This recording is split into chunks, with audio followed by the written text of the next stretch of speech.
હવે એ પણ શિષ્યની યોગ્યતા પ્રમાણે એને પ્રાપ્ત થાય છે.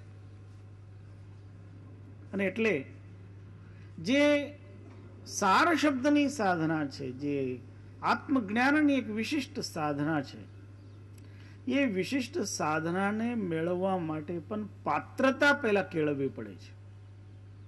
કારણ જે કંઈ આપવાનું હોય એ દેશ, કાલ અને પાત્ર આ ત્રણને જોઈને આપવાનું હોય છે. યોગ્ય સમયે આપવામાં આવે, યોગ્ય જગ્યાએ આપવામાં આવે, યોગ્ય વ્યક્તિને આપવામાં આવે તો એ સાર્થક થાય. અયોગ્ય જગ્યાએ, અયોગ્ય વ્યક્તિને, અયોગ્ય સમયે આપવામાં આવે તો એ નિરર્થક થાય. એટલે આ ત્રણનો વિવેક તો કરવો જ પડે. આ ત્રણનો વિવેક ન કરવામાં આવે તો પરિણામ બહુ ભયંકર થાય. બ્રહ્મજ્ઞાનના ઉપદેષ્ટાઓનો એક બહુ સુંદર પ્રકરણ બધા જ જે સત્સંગીઓ હોય એમને સાંભળ્યું જ હશે. પ્રકરણ એવું છે કે એક વખત દેવગુરુ પાસે જ્ઞાન સાંભળવા માટે અશ્વિની કુમારો ગયા અને અશ્વિની કુમારો પાસે યોગ્યતા નહોતી. એટલે અશ્વિની કુમારોને ગુરુએ કહ્યું કે તમે યોગ્યતા મેળવીને આવો પછી તમને જ્ઞાન આપો. એટલે અશ્વિની કુમારો ગુરુની આજ્ઞા પ્રમાણે નીકળ્યા અને યોગ્યતા મેળવવા માટે પ્રયત્ન કરતા રહ્યા. નિયમ એવો છે કે અયોગ્યને જ્ઞાન નહીં અપાય અને યોગ્ય હોય તો એને આપવું જ જોઈએ. અશ્વિની કુમારો યોગ્યતા મેળવવા માટે ગયા અને આ બાજુ દેવરાજ ઇન્દ્ર વિચાર કરે છે કે આ બ્રહ્મ જ્ઞાનની બાબતમાં બહુ સાંભળવામાં આવે છે કે સર્વશ્રેષ્ઠ જ્ઞાન છે, એનાથી શ્રેષ્ઠ બીજું કંઈ નથી, તો મારે આ બ્રહ્મ જ્ઞાન મેળવવું છે. અને ઇન્દ્ર ગુરુજી પાસે ગયા અને ગુરુજીને કહે છે, ગુરુજી આજ તો હું તમારા દરવાજે અતિથિ બનીને આવ્યો છું.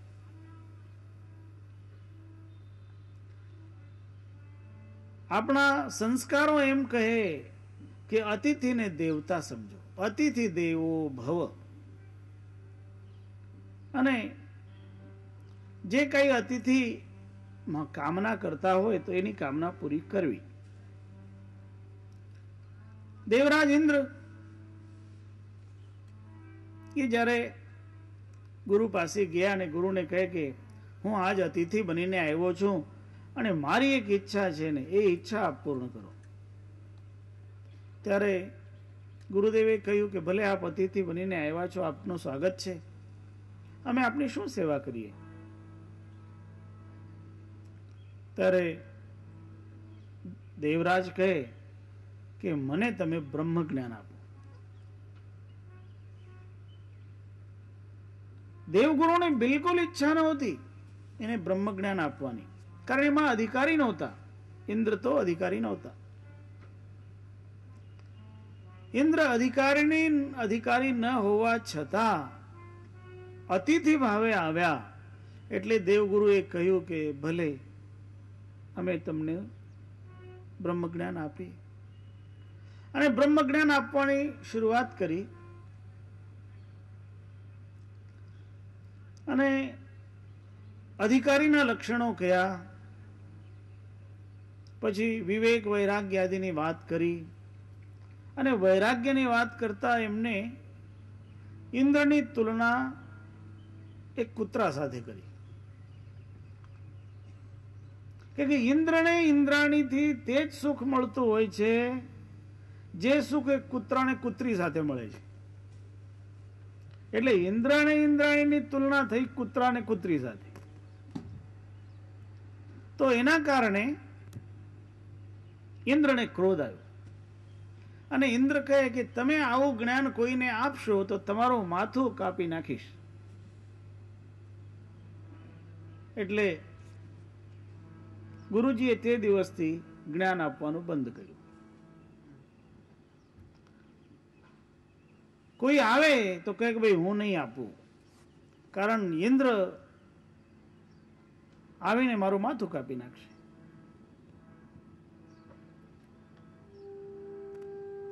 થોડા સમય પછી અશ્વિની કુમારો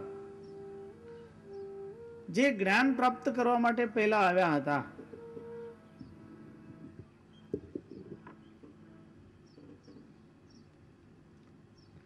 તે અશ્વિની કુમારો અધિકારીત્વ મેળવીને પાછા ગુરુ પાસે આવ્યા અને ગુરુને પ્રાર્થના કરે કે ગુરુદેવ આપ અમારું અધિકારીપણું ચકાસી લો અને અમને જ્ઞાન આપો.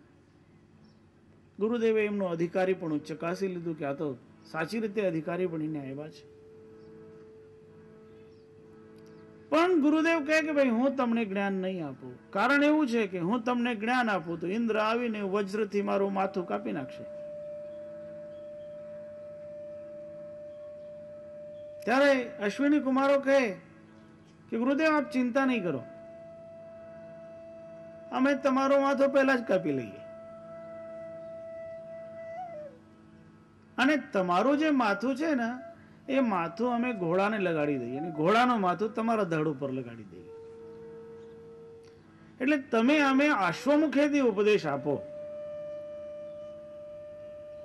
અને પછી જયારે ઇન્દ્ર આવશે એટલે તમારું ઘોડાનું માથું કાપી નાખશે. એટલે એ ઘોડાનું માથું અમે ઓરિજિનલ જગ્યાએ ફિટ કરી દઈશું અને એ તમારું માથું તમારા ધડ ઉપર લગાડી દઈશું. ત્યારે આવી સર્જરી થતી હતી. જો કેવો વિચાર! હમણાં હજી કઈ વિજ્ઞાન એટલું સક્ષમ નથી થયું કે કોઈનું માથું ફરી એકબીજાને જોડી દે. એટલું વિજ્ઞાન સક્ષમ નથી. મેડિકલ સાયન્સમાં આટલી ઉન્નતિ નથી થઈ, પણ ત્યારે હતી. અને દેવગુરુએ સ્વીકાર કર્યો. દેવગુરુનું મસ્તક ઘોડાના માથા સાથે જોડી દીધું, ઘોડાનું મસ્તક દેવગુરુના શરીર સાથે જોડી દીધું અને તે દિવસે અવતાર થયો. એ અવતારનું નામ છે હયગ્રીવ અવતાર. હયગ્રીવ એટલે જેની ડોક ઘોડાની હોય. અને એ હયગ્રીવ ભગવાને પછી ઉપદેશ કર્યો. પછી નારદ દ્વારા ખબર પડી ઇન્દ્રને. એટલે ઇન્દ્ર પછી મારો અપમાન થયો એમ સમજીને ત્યાં પહોંચી ગયા અને આવીને વજ્ર દ્વારા દેવગુરુનું મસ્તક કાપી નાખ્યું. અશ્વિની કુમારો ત્યાં હતા એટલે દેવગુરુનું મસ્તક પાછું એના સ્થાન ઉપર ગોઠવાઈ ગયું. પણ ઇન્દ્રની જે અયોગ્યતા હતી, એ અયોગ્યતા એના માટે જ્ઞાન નહોતું અને એના કારણે આવો અનર્થ થયો.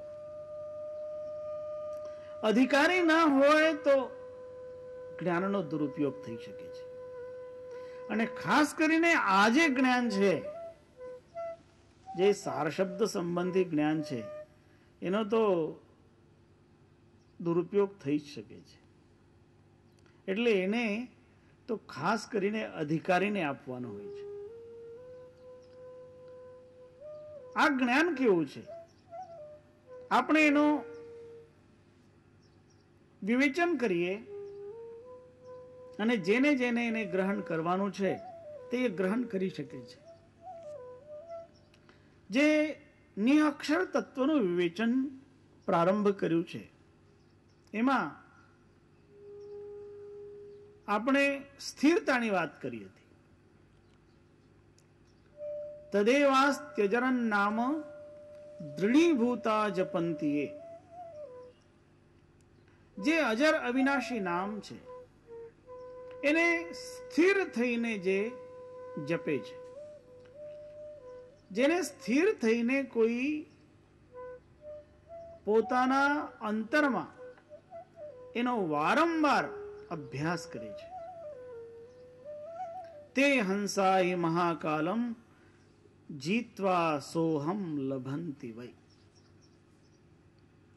એવા જે હંસજનો છે, જેને હંસત્વ પ્રાપ્ત થયું છે, એવા જે હંસજનો છે, એ હંસજનો મહાકાલમ જીતવા અર્થાત મહાકાલ ઉપર વિજય મેળવીને સોહમ તત્વને પ્રાપ્ત કરે છે. મહાકાલ ઉપર વિજય મેળવવો હોય તો એ કાલને પહેલા સમજવું પડે. આ કાલ કયો? કાલ એટલે આજે કલાક, 2 કલાક, દિવસ, રાત્રિ, એ સમય. કાલ એક એવું તત્વ છે જે વ્યક્તિની અંદર એક એવો ભાવ પ્રગટ કરે છે જેના કારણે વ્યક્તિ અયોગ્ય કાર્ય કરવા માટે તત્પર થઈ જાય છે.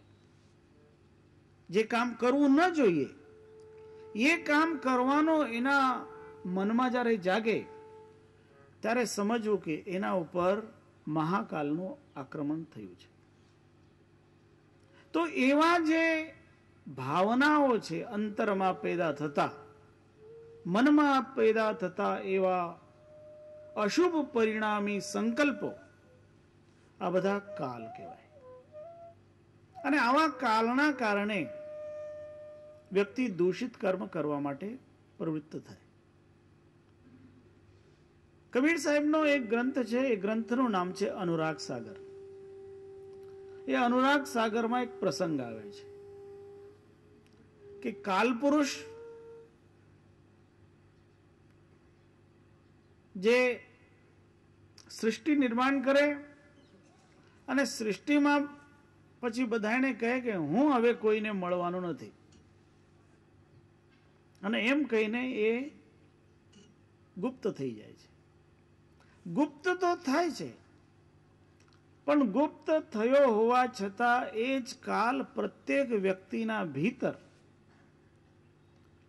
એના મન રૂપે નિવાસ કરે છે. અર્થાત મનના અંતર જ કાલનો પ્રભાવ જાગૃત રહેતો હોય છે.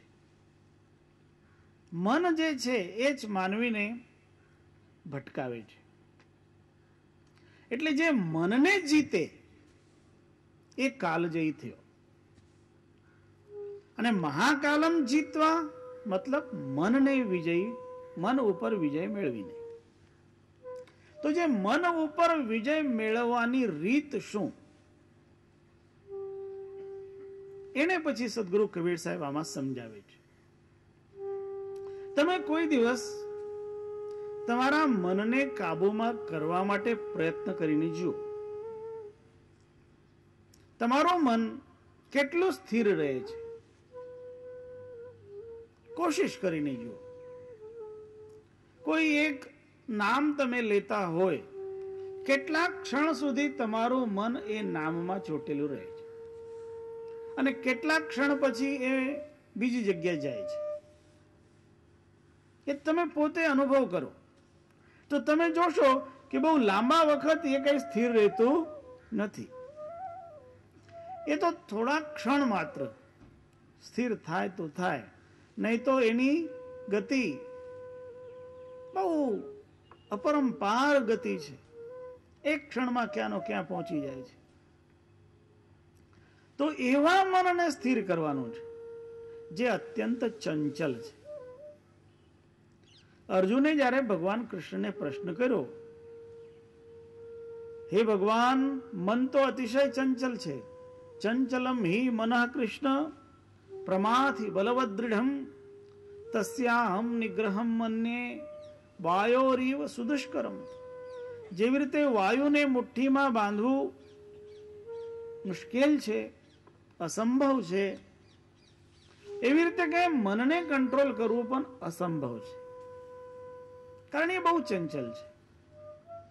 ત્યારે ભગવાન શ્રી કૃષ્ણ અર્જુનને કહે કે વાત તારી સાચી, અસંશયમ મહાબાહો મનો દુર્નિગ્રહમ ચલમ. હે મહાબાહો અર્જુન, મનને નિયંત્રિત કરવું અઘરું છે, એમાં કોઈ શંકા નથી, કારણ એ દુર્નિગ્રહ છે, એ બહુ ચંચલ છે. પણ ઉપાય છે કઈ? એના માટે એમને 2 ઉપાય સૂચવ્યા છે. એક ઉપાયનું નામ છે અભ્યાસ અને બીજા ઉપાયનું નામ છે વૈરાગ્ય. અભ્યાસેન તુ કૌંતેય વૈરાગ્યેન ચ ગૃહ્યતે. તમને બહુ સરળ ઉદાહરણ આપીને કહું. વૈરાગ્ય ક્યારે પેદા થાય? જ્યારે તમને કોઈ વસ્તુમાં દોષ દેખાય ત્યારે તમને વૈરાગ્ય થાય. જ્યાં સુધી તમને દોષ ન દેખાય ત્યાં સુધી તમારું મન ત્યાં જાય. પણ જ્યારે દોષની સમજણ આવે ત્યારે આપણે એના પ્રત્યે પછી લાગણી રહેતી નથી, એને આપણે દૂર કરી દઈએ. તો એ જે દોષ કઈ વસ્તુમાં કયા પ્રકારના છે એનું જ્ઞાન. જેવી રીતે એક અત્યંત કામી પુરુષ હોય અને કામી પુરુષ કોઈ કામિનીને ગોતતો હોય, પણ જ્યારે એને કામિનીમાં દોષ નજર આવે કે આ કામિનીને એડ્સ નામનો રોગ છે, તો એ એની સાથે સંબંધ કરે નહીં, કારણ દોષ નજર આવ્યો. એક માણસને ખીર બહુ વાલી હોય અને કોઈએ વાટકો ભરીને ખીર સામે આપી અને એને તો ખીર ખાવાનો તો એટલો શોખીન હોય એટલે ખીર હાથમાં આવી એટલે ખાવા જાય. પણ કોઈ આવીને એના કાનમાં કહે કે નહીં ખાતો કારણ એમાં ઝેર મેળવેલું છે, તો એ ખાય નહીં? ખાય. એવી રીતે જ્યારે માનવીને કોઈ પણ જગ્યા દોષ નજર આવે ત્યારે એનું મન તે વસ્તુમાંથી હટી જાય છે. એટલે પહેલા જે આસક્તિનું કારણ બનતું હોય ત્યાં એને દોષ દૃષ્ટિ ઉત્પન્ન કરવી પડતી હોય, અને દોષ દૃષ્ટિ જબ ઉપજી તબ ઉપજા વૈરાગ. એ નિયમ છે. એટલે વિષયોમાં પણ જ્યારે આપણને દોષ દેખાવા લાગે